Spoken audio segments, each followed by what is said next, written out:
Jharkhand academic council जो model question जारी की है उस मॉडल क्वेश्चन पर हम लोग एक चर्चा करेंगे और कल के क्लास में हम लोग झारखंड एकेडमिक काउंसिल द्वारा जारी जो पहला मॉडल सेट है उसके सारे ऑब्जेक्टिव प्रश्नों को देख लिए थे। आज हम लोग इसका जो शॉर्ट टाइप क्वेश्चन है उस पर चर्चा करने वाले हैं। प्रयास रहेगा कि 3 प्रश्नों को आज हम लोग देखें। क्वेश्चन नंबर 26, क्वेश्चन नंबर 27 और क्वेश्चन नंबर 28। ठीक है, इस पर हम लोग बहुत डिटेल चर्चा करेंगे। देखो, आप लोगों को इस बार का संशोधित पैटर्न पता है। आप लोगों को पता है कि 40 नंबर जो है वो ऑब्जेक्टिव रहेगा। ठीक है, ऑब्जेक्टिव प्रश्नों की संख्या 40 है और जो ग्रुप ए है, ग्रुप ए में 4 नंबर के 3 प्रश्न होंगे। ठीक, ध्यान से सुनिएगा। और 4 नंबर का कितना क्वेश्चन? 3 क्वेश्चन रहेगा। और वर्ड लिमिट का ध्यान रखना है। जो 4 नंबर वाला जो क्वेश्चन होगा उसको मैक्सिमम आपको लिखना है 150 शब्द में। ठीक, 4 नंबर वाला क्वेश्चन मैक्सिमम 150 शब्द में लिखना है। चलिए, मॉडल सेट के सारे प्रश्नों को हम लोग बहुत बारीकी से देखते हैं। क्वेश्चन नंबर 26, उदासीनता वक्र की किन्हीं विशेषताओं की व्याख्या कीजिए। ठीक, अगर ये प्रश्न रहे एग्जाम में तो सबसे पहले बड़ा संक्षेप में तुम लोग इंडिफरेंस कर्व के बारे में 1 से 2 लाइन में लिख देना।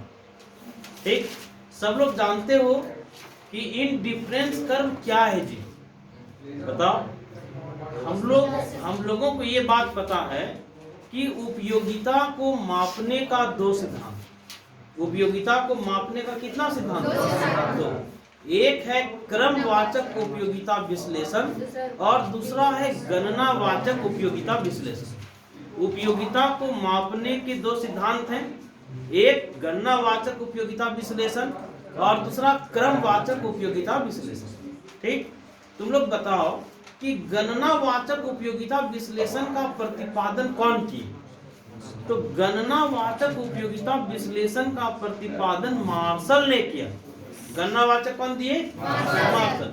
लेकिन क्रमवाचक उपयोगिता विश्लेषण की बात करेंगे तो हिग्स और एलेन नाम के 2 अर्थशास्त्रियों ने क्रमवाचक उपयोगिता विश्लेषण के बारे में बताया। ठीक, हम लोग बहुत डिटेल चर्चा नहीं करेंगे। गणनावाचक और क्रमवाचक आप लोग जानते हैं। हम लोग अभी देख लिए, यहाँ से ऑब्जेक्टिव भी बन सकता था कि उपयोगिता को मापने का के को सिद्धांत कौन कौन? क्रमवाचक और गणनावाचक कौन दिया? क्रमवाचक कौन दिया? हिग्स और एलेन। हम लोगों को समझना था इंडिफरेंस कर्व। इंडिफरेंस कर्व क्रमवाचक उपयोगिता विश्लेषण पर आधारित है। अगर ऑब्जेक्टिव मान लो रहे कि इंडिफरेंस कर्व आधारित है गणनावाचक उपयोगिता विश्लेषण पर, क्रमवाचक उपयोगिता विश्लेषण पर, दोनों पर, इनमें से कोई नहीं। बताओ। क्रमवाचक उपयोगिता विश्लेषण पर। ठीक, और इंडिफरेंस कर्व के बारे में बताया हिग्स और एलेन ने। कौन बताए? हिग्स और एलेन। हिग्स की एक किताब है वैल्यू एंड कैपिटल। किताब कौन सा है? Value and capital. हिग्स की किताब है वैल्यू एंड कैपिटल। ये किताब 1939 में पब्लिश हुआ था। कौन सी किताब? Value and capital. इसके लेखक कौन है? एलेन नहीं, Higgs. Clear? Value and capital के लेखक कौन है? किताब कब पब्लिश हुआ था जी? 1939। इस किताब में हिग्स व्यवस्थित तरीके से इंडिफरेंस कर्व एनालिसिस के बारे में बताया। इंडिफरेंस कर्व का बहुत सारा नाम है बाबू। इसको हम लोग तटस्थता वक्र भी कहते हैं, इसको उदासीनता वक्र भी कहते हैं, इसे समसंतुष्टि वक्र कहते हैं, या इक्वल सेटिस्फैक्शन वक्र कहते हैं, या इंडिफरेंस कर्व कहते हैं। अभी तक जितना भी बात हम लोग देख लिए हम एक बार रिपीट कर देते हैं। तुम लोग बताओ, उपयोगिता को मापने का कितना सिद्धांत? कौन कौन? क्रमवाचक और क्रमवाचक कौन दिए? गणनावाचक, मार्शल। इन डिफरेंस कर्व किस पर आधारित है? क्रमवाचक पर। ये गणनावाचक पर आधारित नहीं है। और तुम लोग बताओ कि मोबाइल थोड़ा बंद करवाओ कि नहीं बज रहा है। तो हम लोग चर्चा कर लिए कि इन डिफरेंस कर्व क्रमवाचक विश्लेषण पर आधारित है। और एक बात तुम लोग समझाओ कि हिग्स की किताब कब पब्लिश हुआ? किताब का नाम क्या है? Value and character. क्लियर? किताब का नाम। और इस किताब में हिग्स ने इन डिफरेंस कर्व का सिस्टमैटिक तरीके से व्याख्या किया। अब हम लोग ये चर्चा किए थे कि इन डिफरेंस कर्व के बहुत सारे नाम हैं। क्या क्या नाम है? उदासीनता वक्र, तटस्थता वक्र, समसंतुष्टि वक्र, इनडिफरेंस कर्व। इनडिफरेंस का शाब्दिक, इनडिफरेंस को हम लोग कहते हैं नो डिफरेंस। इनडिफरेंस का मतलब नो डिफरेंस, कोई अंतर नहीं। तो किस में कोई अंतर नहीं? संतुष्टि में कोई अंतर नहीं। इनडिफरेंस का मतलब नो डिफरेंस, मतलब संतुष्टि में कोई अंतर नहीं। अब इनडिफरेंस कर्व का डिफिनेशन ध्यान से सुनो। इनडिफरेंस कर्व दो वस्तुओं के उन विभिन्न संयोगों को बताता है जिसमें किसी भी संयोग या किसी भी कॉम्बिनेशन का हम लोग अगर प्रयोग करेंगे तो इक्वल सेटिस्फैक्शन मिलेगा। क्लियर? इनडिफरेंस कर्व क्या बताता है? दो वस्तुओं के बहुत सारे कॉम्बिनेशन को बताता है। हम लोग किसी भी कॉम्बिनेशन को चुनेंगे तो सेटिस्फैक्शन में कोई अंतर नहीं होगा। इसलिए इसका नाम रखा गया इनडिफरेंस या समसंतुष्टि वक्र। समझ में आया? एक डायग्राम देखो समसंतुष्टि वक्र का। एक्स एक्सिस में वस्तु एक्स है और वाई एक्सिस में वस्तु वाई है। बोलो, एक्स एक्सिस में वस्तु एक्स, वाई एक्सिस में देखो बाबू, हम लोग अभी चर्चा किए थे कि इनडिफरेंस कर्व कितने वस्तुओं के कॉम्बिनेशन को बताता है? दो। ये दो वस्तुओं के बहुत सारे संयोगों को बताता है। देखो, एक इनडिफरेंस कर्व बनाए आईसी। आईसी का मतलब है यहाँ इनडिफरेंस। ठीक है, इनडिफरेंस कर्व। यहाँ बहुत सारा कॉम्बिनेशन बन सकता है जी, और भी बहुत सारा कॉम्बिनेशन बन सकता है। और बना सकते हैं क्या? यहाँ देखो, एक कॉम्बिनेशन ए बी और ये सी, x1 x2 x3, y1 y2 और y3। यहाँ तुम लोग ध्यान से देखना कि इस डिफरेंस कर्व में तीन कॉम्बिनेशन है। तीन कॉम्बिनेशन ए बी और सी है। तो इन डिफरेंस कर्व के डिफिनेशन के अनुसार हर कॉम्बिनेशन समान संतुष्टि को व्यक्त करता है। यही कारण है कि A बराबर B बराबर C। हम लोग किसी भी कॉम्बिनेशन को चुने, चाहे कॉम्बिनेशन A को चुने, कॉम्बिनेशन B को चुने या C को चुने, संतुष्टि में कोई अंतर नहीं होता है। इसलिए इसका नाम रखा गया इनडिफरेंस या नो डिफरेंस कर्व। क्लियर? या समसंतुष्टि वक्र या इक्वल सेटिस्फैक्शन वक्र। इक्वल सेटिस्फैक्शन कर्व क्यों कहा गया? क्योंकि किसी भी कॉम्बिनेशन को चुनेंगे संतुष्टि के स्तर में कोई परिवर्तन नहीं होगा। बोलो, कोई दिक्कत है? तो अगर ये क्वेश्चन रहता है कि उदासीनता वक्र क्या है, इसकी विशेषता को लिखें, तो सबसे पहले संक्षेप में लिखिएगा कि उदासीनता वक्र क्रमवाचक उपयोगिता विश्लेषण पर आधारित है। क्रमवाचक कौन दिया था रे? हिग्स और हिग्स की किताब का नाम बताओ। ये किताब कब पब्लिश हुआ? 1939 में। गणनावाचक उपयोगिता विश्लेषण कौन दिए थे? मार्शल। इन डिफरेंस कर्व का नाम क्या क्या है? समान संतुष्टि वक्र, उदासीनता वक्र, तटस्थता वक्र या इन डिफरेंस कर्व। क्लियर? अब चलो विशेषता की जब बात किया तो 4 नंबर का क्वेश्चन है, तो कम से कम 3 या 4 विशेषता तुम लोग लिख सकते हो। देखो इकोनॉमिक्स में अगर आप चाहते हैं कि आप 80% से ऊपर लाएं तो बात मत बनाइए, एकदम टू दी पॉइंट चीजों को लिखिए।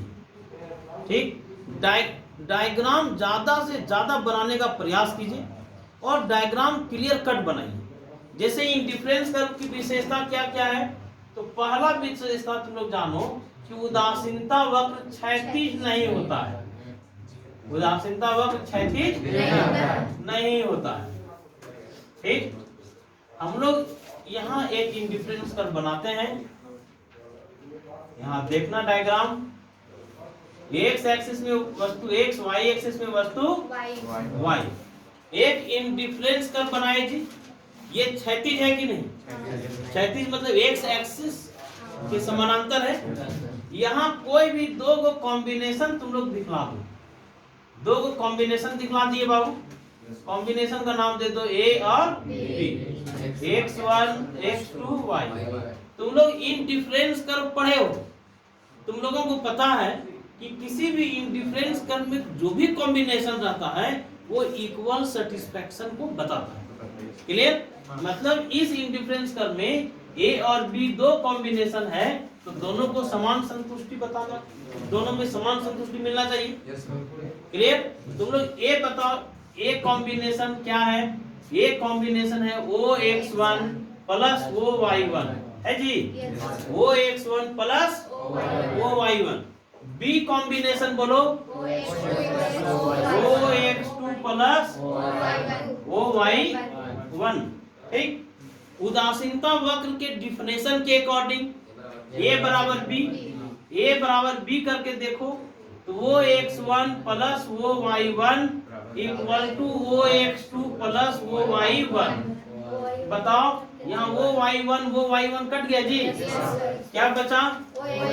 OX1 equal to OX2। अब तुम लोग डायग्राम में आओ, बताओ क्या OX2 और OX1 बराबर है? बराबर नहीं है। डायग्राम में पता चल रहा है कि OX2 ग्रेटर देन OX1, मतलब ये हुआ कि B ग्रेटर देन A, या इसका मतलब है B not equal to A। तो इस मैथमेटिकल कैलकुलेशन से हम लोगों को क्या पता चला कि कोई भी उदासीनता वक्र क्षैतिज नहीं हो सकता है। कोई दिक्कत है जी? उदासीनता वक्र का डिफिनेशन लिख लोगे, ये दो वस्तुओं के उन विभिन्न संयोगों को बताता है जिससे समान संतुष्टि मिलता है। इसलिए कोई भी उपभोक्ता किसी भी कॉम्बिनेशन को चुनने के लिए उदासीन रहता है, वो कोई भी कॉम्बिनेशन चुन लेना चाहता है। ठीक, इनडिफरेंस मतलब नो डिफरेंस, कोई अंतर नहीं, किसमें कोई अंतर नहीं तो संतुष्टि में कोई अंतर नहीं। कितने वस्तुओं के संयोगों को बताता है बाबू? दो वस्तुओं के संयोगों को बताता है। अब चलो हम लोग दूसरी विशेषता देखते हैं। पहला विशेषता क्या था ये बताओ? ये क्षैतिज नहीं होता है। अब दूसरी विशेषता देखो, उदासीनता वक्र लंबवत नहीं होता है। साबित कर लोगे जी? डायग्राम बना देना। अब देखो अगर इस तरह से डायग्राम बनाओगे और डायग्राम को एक्सप्लेन करोगे एकदम शानदार नंबर आएगा जी। और सिर्फ अगर बात बनाओगे तो एवरेज मार्किंग होगा। एक इंडिफरेंस कर्व बनाए, आईसी मतलब इंडिफरेंस कर्व, एक्स एक्सिस में बोलो वस्तु एक्स, वाई एक्सिस में यहाँ कोई दो कॉम्बिनेशन दिखलाओ, बोलो ए बी, यहाँ x1 y1 y। ए और बी दोनों बराबर होना चाहिए इंडिफरेंस कर्व के डिफिनेशन के अनुसार। ए कॉम्बिनेशन बोलो, ए कॉम्बिनेशन OX1 प्लस और बी कॉम्बिनेशन बोलो OY2। बोलो OX1 plus OY1 equal to OX1 plus OY2।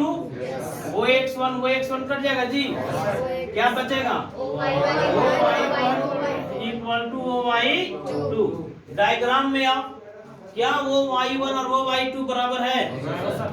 बराबर नहीं है।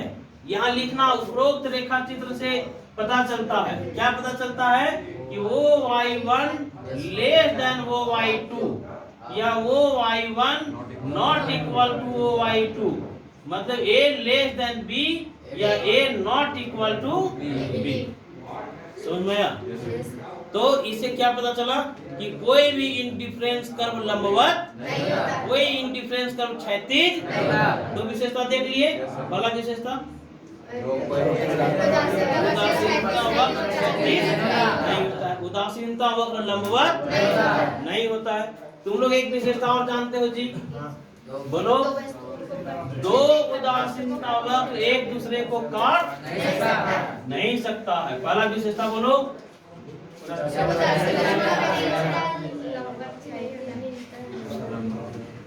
देखो तीसरा विशेषता हम लोग देख रहे हैं, दो उदासीनता वक्र एक दूसरे को काट नहीं सकता है।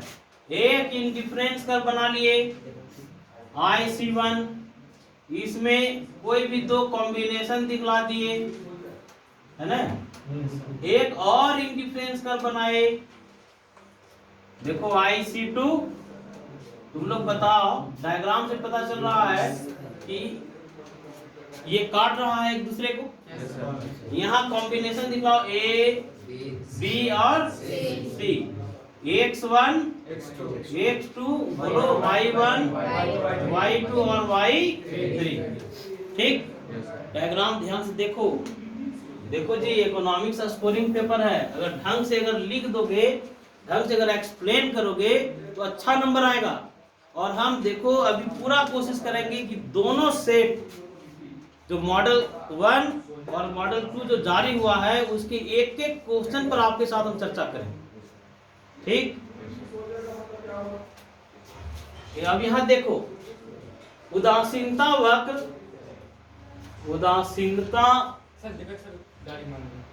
उदासीनता वक्र IC1 पर दो संयोग है जी। कौन कौन कौन है? उदासीनता वक्र IC1 पर दो संयोग कौन कौन है? A और B। दो संयोग A तथा B है। तो A इक्वल टू B होगा कि नहीं? बताओ। उदासीनता वक्र IC2 पर कितना संयोग?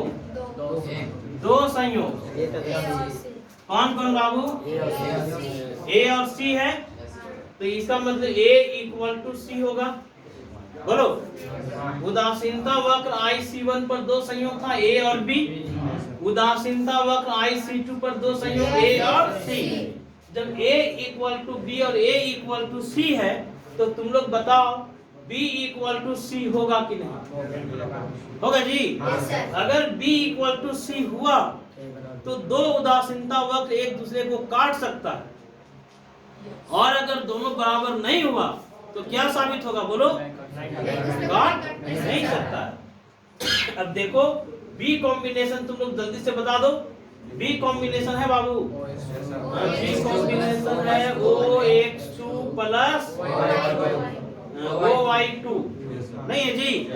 B कॉम्बिनेशन है OX2 प्लस OY2।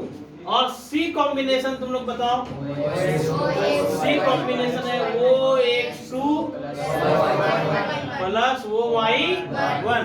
अब बताओ, दोनों को बराबर करेंगे, B इक्वल टू C करेंगे तो B कितना हो जाएगा? B कितना है? OX2 plus OY2 equal to OX2 plus OY1।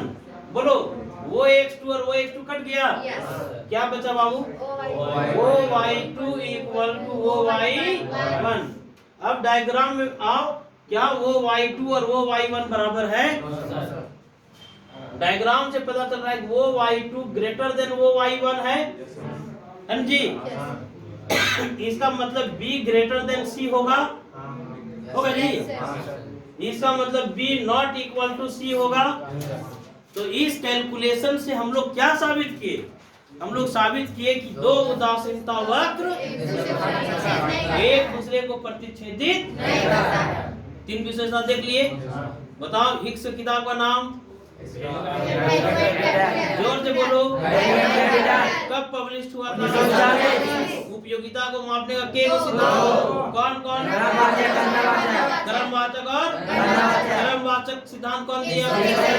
गणनावाचक कौन दिया? इंडिफरेंस कर्व किस पर आधारित है? क्या क्या विशेषता था बाबू? पहला क्षैतिज नहीं हो सकता है, लंबवत नहीं हो सकता है, एक दूसरे को काट, दो उदासीनता वर्ग एक दूसरे को काट नहीं सकता है। अब जो है तीसरा चौथा विशेषता और लास्ट विशेषता हम बता रहे हैं।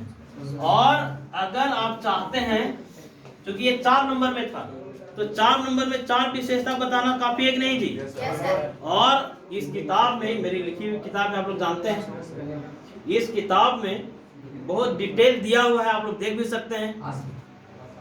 अभी चौथी विशेषता देख लो कि कोई भी इंडिफरेंस कर्व अक्षांशों को स्पर्श नहीं करता है। बोलो तो क्या बोले? कोई भी इंडिफरेंस कर्व अक्षांशों को स्पर्श नहीं करता है। चलो रखो उसको। क्यों नहीं करता है जी? हम लोग इंडिफरेंस कर्व का डिफिनेशन देखे थे।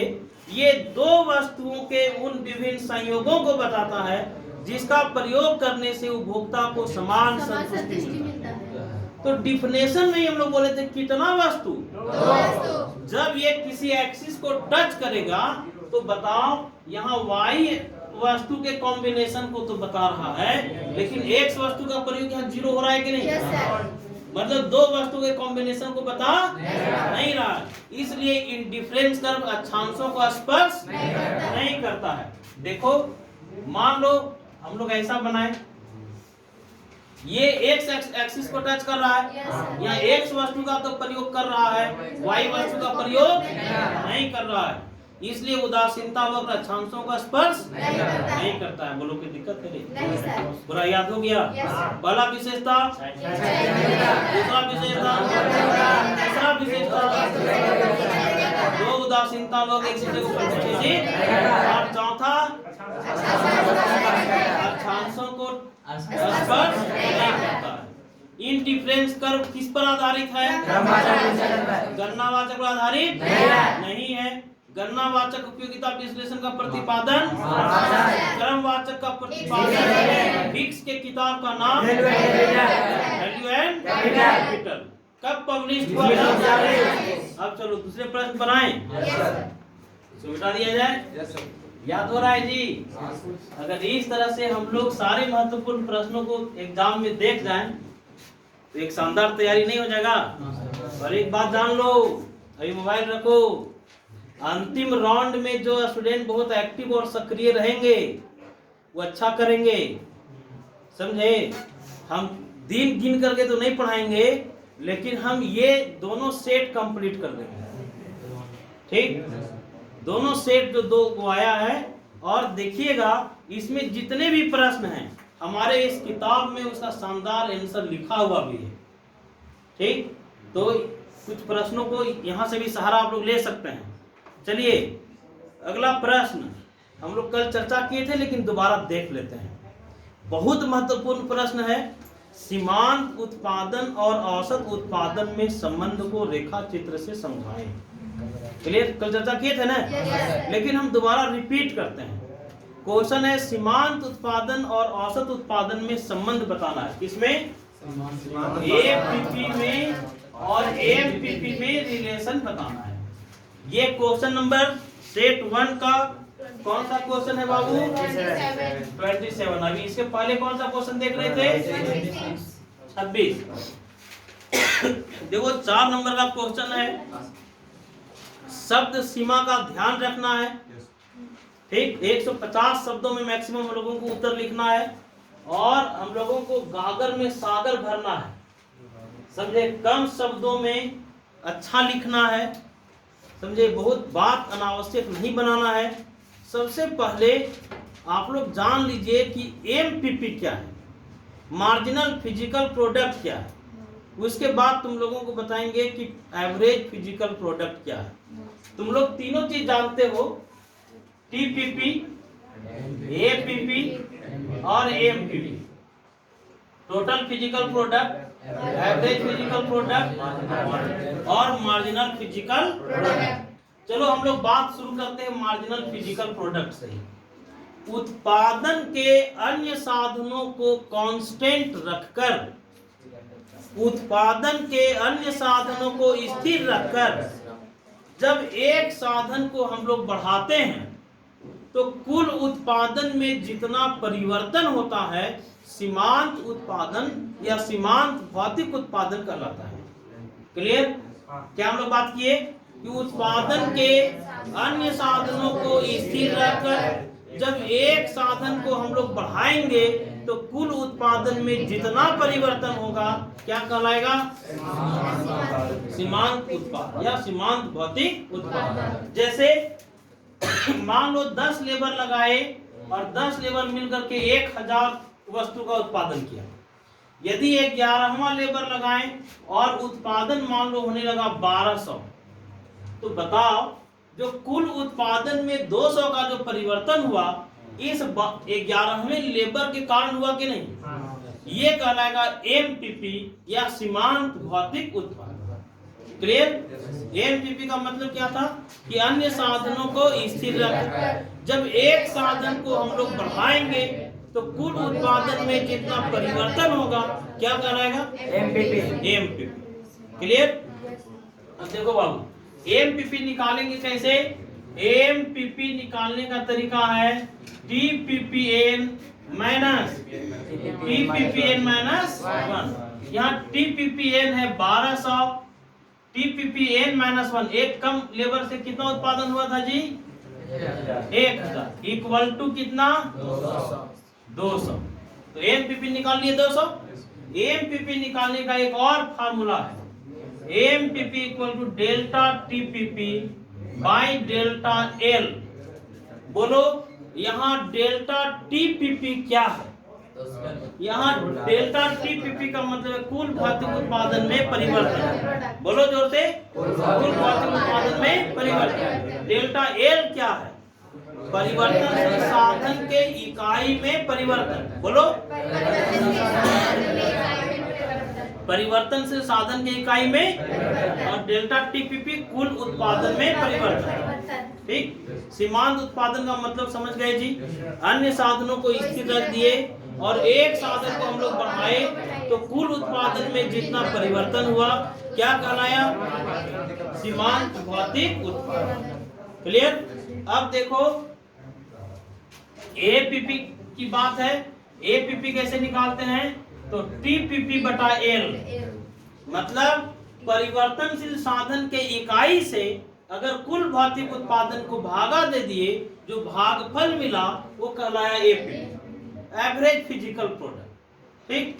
अब देखो क्वेश्चन डायरेक्ट है कि एपीपी और एमपीपी में संबंध बताइए और आप मतलब बताने लग गए, आंसर लंबा हो जाएगा कि नहीं? संबंध पूछ रहा है तो आप डायरेक्ट संबंध पढ़ाइए। ठीक? एपीपी और एमपीपी में संबंध अगर पूछे तो उसका मतलब बताने की कोई जरूरत नहीं है, डायरेक्ट आप बताइए कि एपीपी और एमपीपी में संबंध क्या है। अब ध्यान से समझना बाबू, एमपीपी और एपीपी में संबंधों को बताने के लिए आप लोग परिवर्तनशील अनुपात का नियम पढ़े थे, और परिवर्तनशील अनुपात का नियम पढ़ने समय आप लोग एक डायग्राम देखे होंगे, वो डायग्राम हम फिर से बनाते हैं। समझ रहे हो जी? देखो इकोनॉमिक्स स्कोरिंग पेपर है, थोड़ा सा एक्टिव रहिए। ये 15-20 दिन जो है एकदम निर्णायक है जी, समझे? ये 15 दिन आप लोग फांकी नहीं मारिए।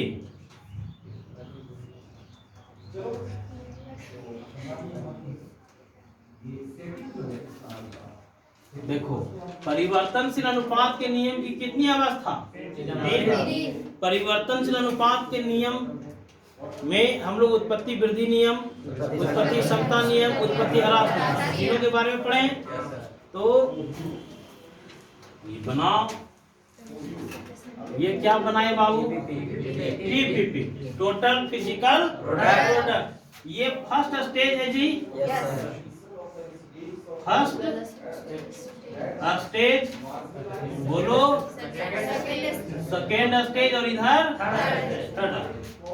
अब ध्यान से देखना और डायग्राम बनाने पर बहुत 4-5 बार प्रैक्टिस करके जाना एग्जाम में। ये एमपीपी है, मार्जिनल फिजिकल प्रोडक्ट है।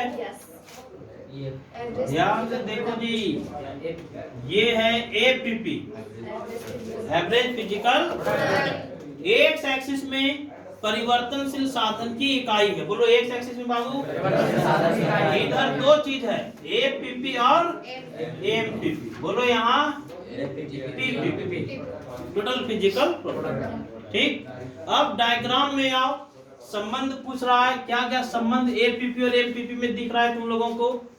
ये फर्स्ट स्टेज, सेकेंड स्टेज और ये थर्ड स्टेज। बताओ, प्रथम अवस्था में या उत्पत्ति वृद्धि नियम में परिवर्तनशील अनुपात के नियम की कितनी अवस्थाएं? उत्पत्ति वृद्धि नियम, उत्पत्ति समता नियम, उत्पत्ति ह्रास नियम। फिर से बोलो, उत्पत्ति वृद्धि नियम, उत्पत्ति समता नियम, उत्पत्ति वृद्धि नियम का दूसरा नाम लागत ह्रास नियम। उत्पत्ति वृद्धि नियम को लागत ह्रास नियम, उत्पत्ति समता नियम को, और उत्पत्ति ह्रास नियम को लागत वृद्धि नियम। ये फर्स्ट स्टेज उत्पत्ति वृद्धि नियम को बताता है, सेकेंड स्टेज उत्पत्ति समता नियम, और थर्ड स्टेज उत्पत्ति ह्रास नियम। तुम लोग उत्पत्ति वृद्धि नियम में देखो, एमपीपी बढ़ रहा है जी, मार्जिनल फिजिकल प्रोडक्ट बढ़ रहा है, और एवरेज फिजिकल प्रोडक्ट भी बढ़ रहा है। बोलो सच बात है कि नहीं? प्रथम अवस्था में देखे एमपीपी बढ़ा और एपीपी भी बढ़ा, लेकिन ध्यान दो कि प्रथम अवस्था में एमपीपी बढ़ा भी और प्रथम अवस्था में एमपीपी घट भी रहा है। एकदम सच बात है कि नहीं? बोलो, पहला क्या देखे कि फर्स्ट स्टेज में एमपीपी बढ़ता है, लेकिन फर्स्ट स्टेज में एमपीपी घटने भी लगता है, और प्रथम अवस्था में एपीपी लगातार बढ़ते रहता है। क्लियर?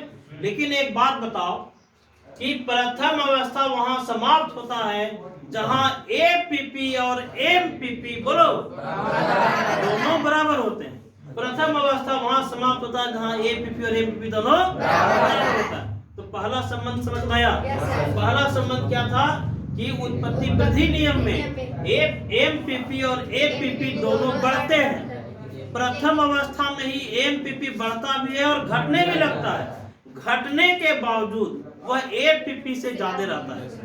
बोलो जी, ये घट रहा है और ये बढ़ रहा है। एपीपी बढ़ रहा है, एपीपी घट रहा है, लेकिन ये घटने के बावजूद एपीपी से ज्यादा। कोई दिक्कत है? प्रथम अवस्था जहां समाप्त होता है वहां एपीपी और एमपीपी दोनों बराबर होते हैं। कोई दिक्कत है जी? सेकेंड स्टेज में देखो, सेकेंड स्टेज में एपीपी क्या हो रहा है? सेकेंड स्टेज में एपीपी, सेकेंड स्टेज में एमपीपी घट रहा है, लेकिन एमपीपी घटते हुए 0 हो जा रहा है। जहां दूसरी अवस्था समाप्त होती है वहां एमपीपी घटते हुए 0 हो जाता है। क्लियर? यहाँ देखो, जब एमपीपी 0 होता है तो टीपीपी मैक्सिमम होता है जी? ऐसा ऑब्जेक्टिव रहेगा। जब एमपीपी 0 हो जाता है तो टीपीपी। एमपीपी कब 0 होता है? एमपीपी दूसरी अवस्था के समाप्ति पर, दूसरी अवस्था के समाप्ति पर एमपीपी 0 हो जाता है। क्लियर? अब दूसरा रिलेशन समझ में आया रे? दूसरा संबंध हम लोग देखे कि उत्पत्ति समता नियम में एपीपी भी घटता है और एमपीपी भी घटता है, और जब दूसरी अवस्था समाप्त हो जाता है वहां एमपीपी, और जब एमपीपी 0 होगा तो टीपीपी, जोर बोलो, जब एमपीपी 0 तो टीपीपी। एमपीपी 0 किस अवस्था में होगा? जहां सेकेंड स्टेज समाप्त होगा, जहां सेकेंड स्टेज समाप्त होगा। अब चलो तीसरा रिलेशन देखो। तीसरा रिलेशन हम लोग देख रहे हैं कि तीसरी अवस्था में यह उत्पत्ति ह्रास नियम जब लागू होता है तो एमपीपी घटते हुए ऋणात्मक हो जाता है। क्लियर? और एपीपी भी घटता है लेकिन ये जीरो या ऋणात्मक नहीं होता है। तो रिलेशन लिख लोगे कि नहीं? तीसरी अवस्था में एपीपी घटता है लेकिन जीरो ऋणात्मक, लेकिन एमपीपी ऋणात्मक हो जाता है किस स्टेज में? क्लियर? इतना जब संबंध लिख दोगे बाबू, डायग्राम बना दोगे, या सबसे पहले डायग्राम बना लोगे, डायग्राम बनाने के बाद तीनों संबंधों को लिख दोगे। क्लियर? तो आज हम लोग 2 ही क्वेश्चन रहने देते हैं। कल फिर हम लोग 2-3 क्वेश्चन पर प्रयास करेंगे कि समझे हम लोग, क्लास में याद करें। ठीक है।